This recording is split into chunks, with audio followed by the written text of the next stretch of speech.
They called it taking care of yourself. You go see the doctor on occasion, and he'd say things like, okay, are you taking care of yourself?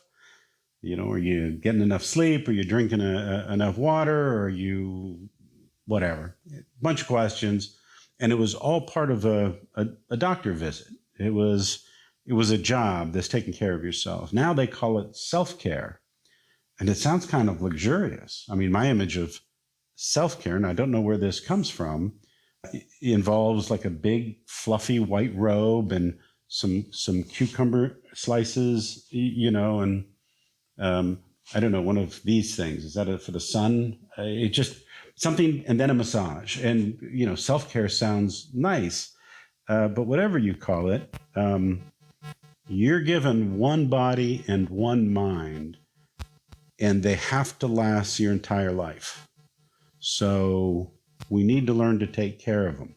And this is a thing that I have found that many men are really terrible at, myself included, that the low priority for me was taking care of myself. I had too many other responsibilities in my own mind that needed to be taken care of, and I would put things that wouldn't have an impact today or this week or this month, things like taking care of yourself, which accumulate over the years. I would put those way down on low priority to things that were more pressing and were certainly more urgent in the moment.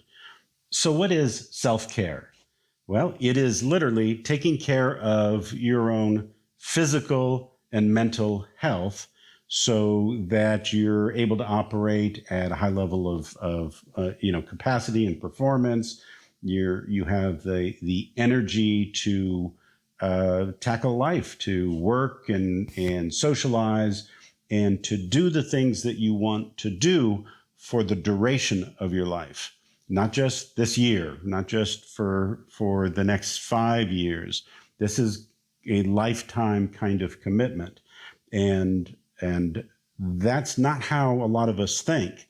But it is about doing the things now, because now is when things get done, that allow you to operate mind and body well in the near future as well as the long-term future. So if that's getting out for some exercise, or if that's developing routines like meditation, doing things, developing, if possible, habits like diet, like exercise, like meditation, that allow you to care for and develop your mind and body, so that equipment, that machine of who you are as a physical entity, functions well. So why is taking care of yourself so hard for men? 2 reasons that occur to me. One, it requires balance, and balance is difficult. I can make something a priority and then give it a lot of energy, for a sustained period of time, and I like focus, but balance is it's eating healthy and eating in moderate amounts. So you're eating good food, but then it's time, to stop. And it's like, well, I'd like more. And balance, how much do you have? I mean, have you ever just had a few more bites, even though you didn't need it, but it was really delicious, or another glass of wine, or 2 or 3? And balance takes judgment and discipline. And the second reason, which this leads into it doesn't end. It's not like I just have to do it for a month. I just have to eat moderately for a month. There's no ending. This goes on for your entire life. Balance, finding a balance, and the fact that it never ends makes it a real challenge. This needs to become a way of life. This is how you're going to live. And that is a lot to ask. So when do you need to begin taking care of yourself? Well, this is like asking, when's the best time to plant a tree? 20 years ago. But second best time would be right now. And same is true with taking care of yourself. Now, you can get away with a lot of stuff for a period of time, certainly through your 20s. I think a lot of guys get away without paying much attention to their own physical well-being. The answer is start working it into the mix now. You can cut yourself a little bit of latitude, but I think it's time that men begin accepting a greater responsibility for their own health and well-being. And it's just needs to become a part of their daily lives. So what can a guy do to take care of himself physically? There's actually a lot of great information online about health and fitness plans. So I'm not going to start from scratch here, but I will add some comments. Clearly you need to find exercise. You need a way to get your body moving. Now, I would say the thing that I might add to this is you would be best served if you could find something that was physical that you liked. Going to the gym, when you don't like going to the gym, is a chore, and it takes energy to do chores. All right. Well, that's energy that you're spending doing, and it's important, so it's worth doing. But if there was something you enjoyed that was physical, do that. In fact, if you like playing tennis or playing golf, don't rent the cart. If I go on a lot of walks, I enjoy. I spend a lot of time in more remote spots with just great trails, and it's a great way to get exercise in a way that I enjoy. I take the camera. Sometimes I'll take one of a mobile video camera, and take nature shots or make a video.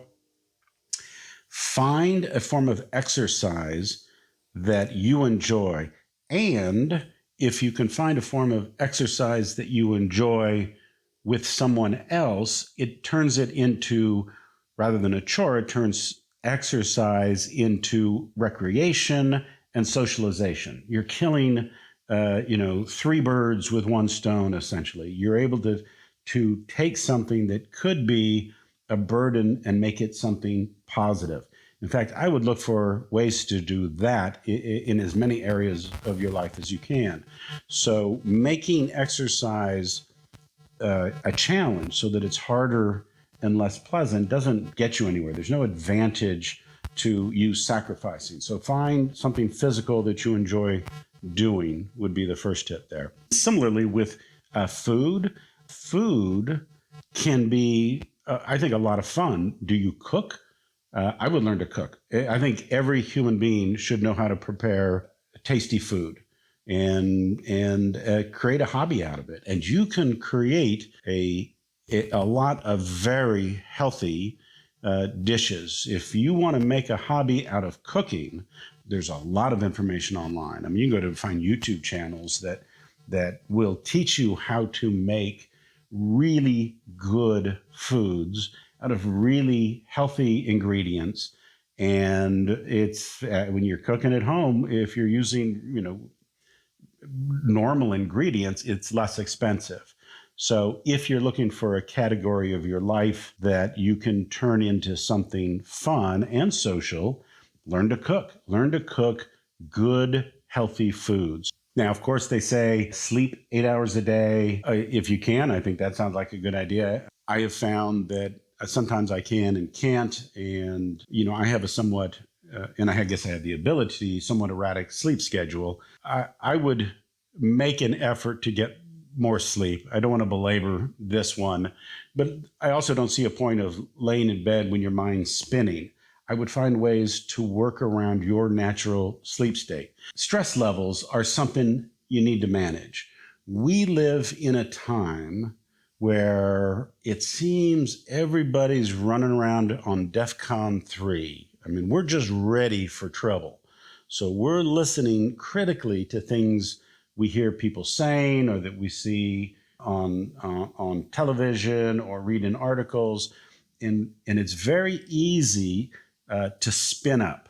And that's not healthy. It's not going to make you happier or healthier. I would find a way and this belongs under mental health, but it affects physical health because the physiology gets dialed up. I would find a way to dial that back. And this is where maybe things like meditation come into play. You don't need to take everything so seriously. Not everything is some trauma or personal attack. So knowing when to not get spun up on things is a really good idea. And lastly, on the physical, I want to comment on medical and dental. I have found that I have spent much of my life deliberately not going to doctors and dentists. I don't like them. I don't like going to the doctors and dentists, and I think that comes from childhood. I don't know that I had too many traumatic experiences worse than anybody else, but there's just this lingering, I don't want to go feeling. And I'm pretty sure I'm not alone on this. I think a lot of men have a more, mature and masculine version of, I don't want to go, but they don't want to go. You got to go. You figure out what you with your health plan, with medical and dental, go do the basic thing. Usually with a plan, you get an annual physical. Maybe when you're younger, they spread that out a little bit more. If there's a problem, if you've got a tooth that's just dark and you look goofy, get it fixed. Make your physical health a priority and be brave. Be brave and go to the doctor and the dentist when you know you should. And don't make somebody do it for you. That your girlfriend or your wife, she's not your mom. Don't make her be your mom and make you go to the doctor. You need to suck it up and do it. Just go to the doctor. Taking care of your body is your responsibility, and you only get the one. If you screw it up, you'll be living in a compromised body for the rest of your life. There are all kinds of people around the world that have all kinds of ailments because they didn't take good care of themselves, and they live a compromised life. There is no good reason for not taking care of your body. It's laziness is the explanation. It's just not caring, not recognizing the importance of it, or being lazy. There really isn't a whole lot else that you can point to and say, well, I've got a good reason for not taking care of myself. I mean, what could that possibly be? So recognize that if you screw something up, you may not be able to undo that. Conversely, if you optimize it, if you learn to do things that are good for you and make them fun, find activities that are fun, learn to cook good, healthy foods, enjoy getting out for walks or bike rides with friends, you can turn being physically healthy and active not only great for your body and for your quality of life, but good for your socialization, good for the soul, just a component of a happy life, not a job or a burden, but part of this life well lived that you're looking to create for yourself.